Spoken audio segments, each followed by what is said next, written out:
Bienvenue pour cette nouvelle séquence des paroles de la vie éternelle avec Marc et Joseph. Nous sommes aujourd'hui le 25 septembre 2023.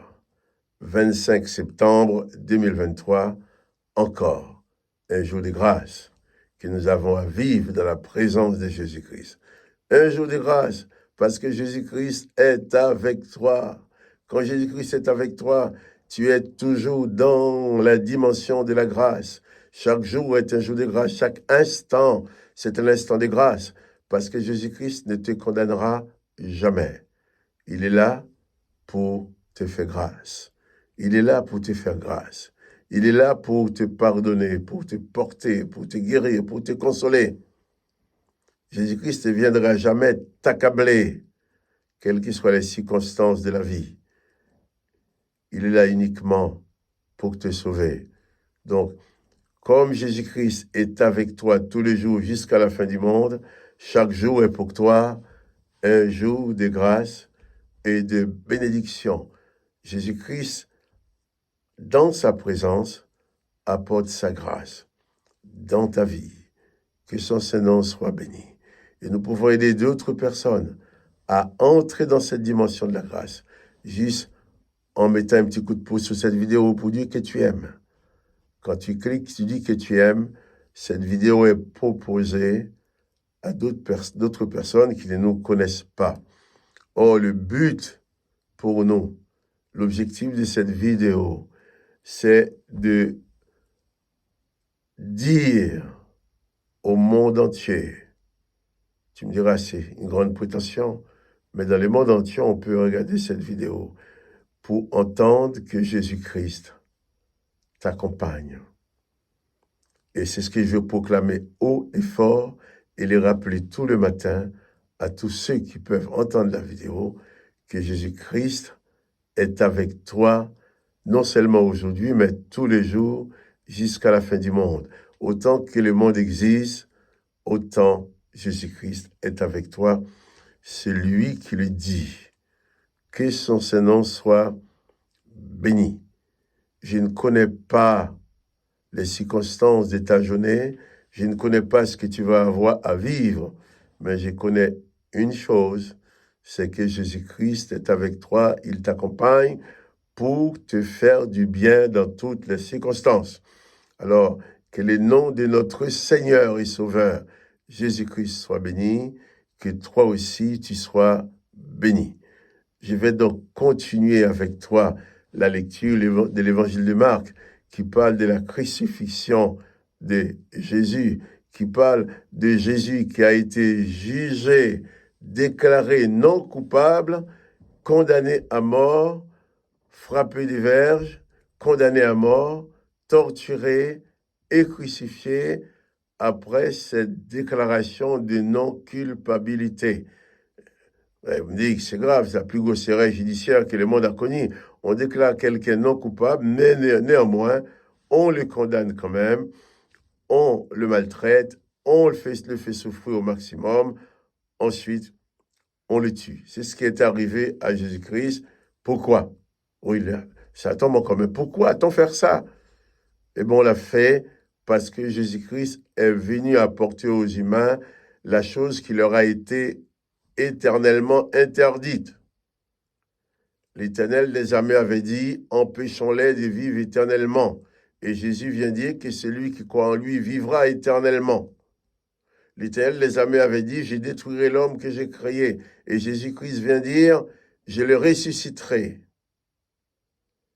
Donc les serviteurs de l'Éternel, qui n'étaient pas forcément des méchants garçons, mais ils étaient remplis de l'Esprit de l'Éternel.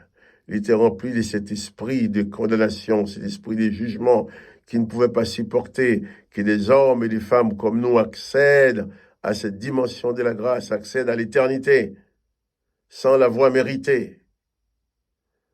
Alors, ils ont tout fait pour pousser le peuple à demander et obtenir la mort de Jésus-Christ. C'est encore quelle mort, pas seulement une mort, mais qu'il soit maltraité au maximum, ils l'ont fait souffrir un maximum avant de les tuer lentement sur la croix. Eh bien, nous allons continuer cette lecture de l'évangile de Marc qui nous parle de cette crucifixion de Jésus. Nous avons vu hier qu'ils ont crucifié Jésus et nous avons vu hier qu'ils ont crucifié Jésus à Golgotha et qu'ils lui donnèrent à boire du vin mélangé de myrrhe, mais Jésus ne les prit pas. Verset 24, Marc 15, verset 24. Jésus crucifié. Ils le crucifièrent et se partageaient ses vêtements en tirant au sort pour savoir ce que chacun aurait. C'est la 3e heure quand ils le crucifièrent. Ils crucifièrent Jésus et ils prirent ses vêtements. Ils tirent au sort pour déterminer qui d'entre eux prendra les vêtements. Verset 28, l'inscription indiquant le sujet de sa condamnation portait ces mots. Le roi des Juifs. Ils crucifièrent avec lui 2 brigands. L'un à sa droite et l'autre à sa gauche. Ainsi fut accompli ce qui dit l'Écriture, il a été mis au nombre des malfaiteurs. Je vais m'arrêter sur cette inscription que Pilate a fait mettre sur la croix de Jésus. Il nous dit que l'inscription indiquant le sujet de sa condamnation portait ces mots, le roi des Juifs. Pilate voulait marquer le coup pour dire qu'il n'était quand même pas d'accord, pour dire que Jésus n'était pas un criminel. Tout ce qu'on l'a accusé, on l'a accusé d'avoir dit qu'il était le roi des Juifs. Alors il a marqué ça.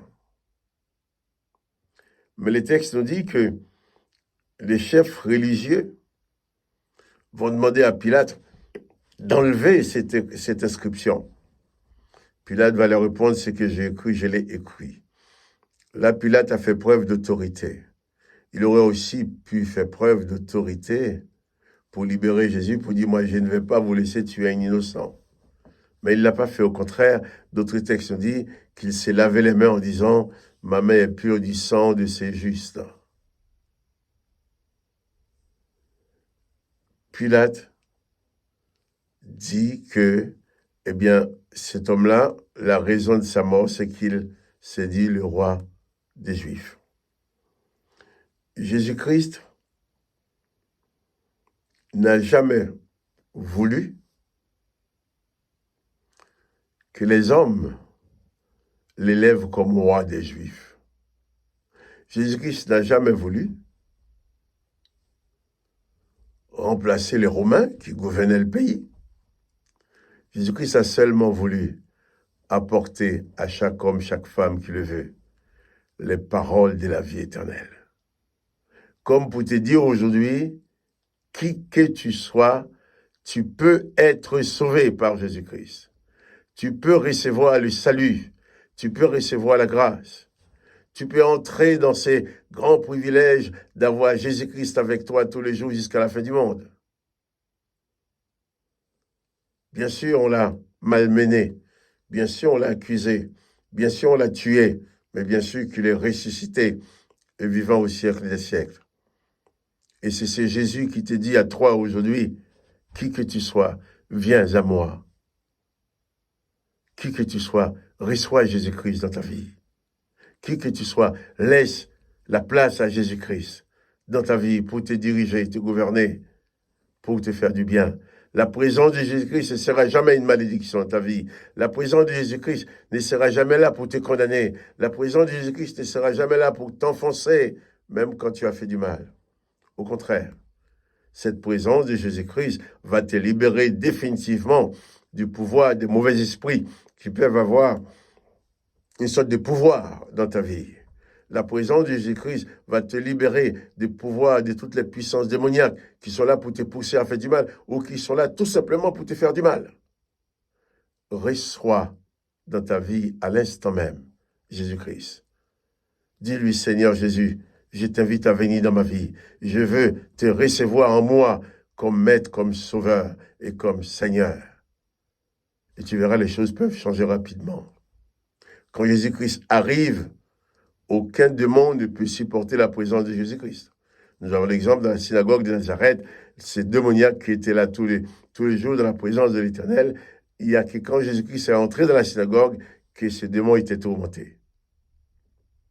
Jésus-Christ est celui qui t'assure une pleine victoire dans toutes les dimensions de ta vie.